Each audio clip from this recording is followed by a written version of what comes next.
Bonjour, nous allons donc démarrer l'analyse du CAC 40 à la clôture du vendredi 28 août 2020. Le CAC 40 clôture à 5002,94 points avec une petite baisse de 0,26%.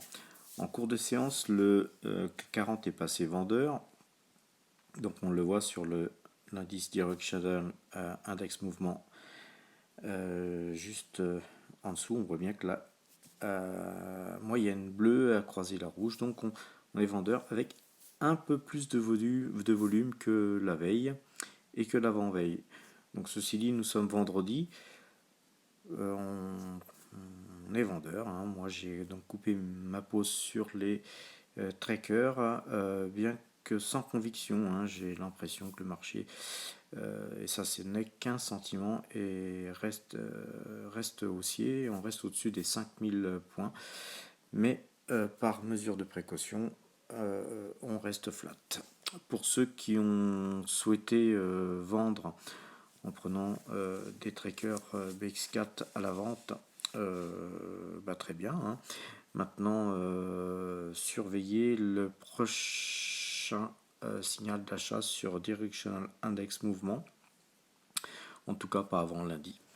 Concernant les valeurs, donc on a une petite hausse sur AXA, GTT aussi, et une petite baisse sur Rubis ainsi que sur Poulet de Loué LDC.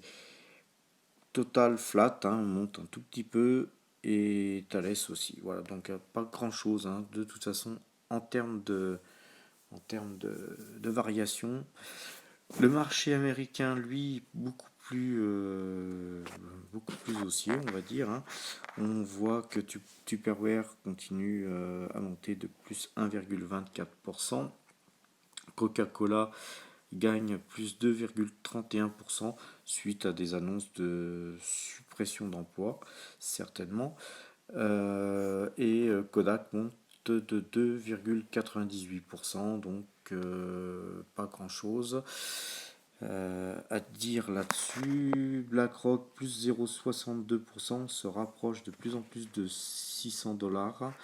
Berkshire Hathaway 218,24 plus 0,64%, donc toujours bien orienté, un Berkshire, avec notre objectif qui s'approche peu à peu.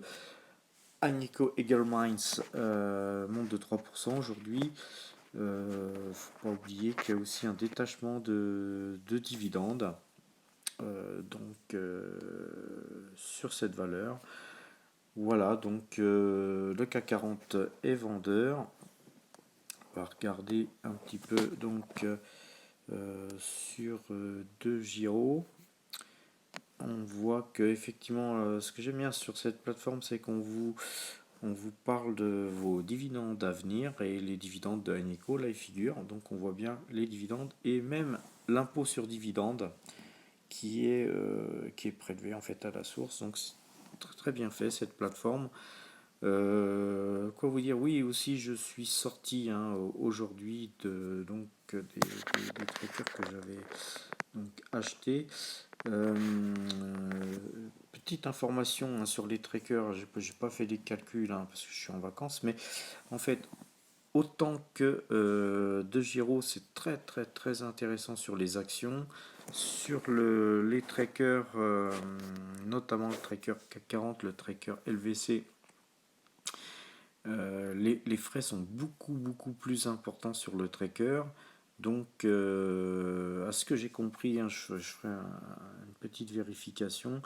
En fait, il faut acheter pour plus de 1000 € de tracker pour avoir un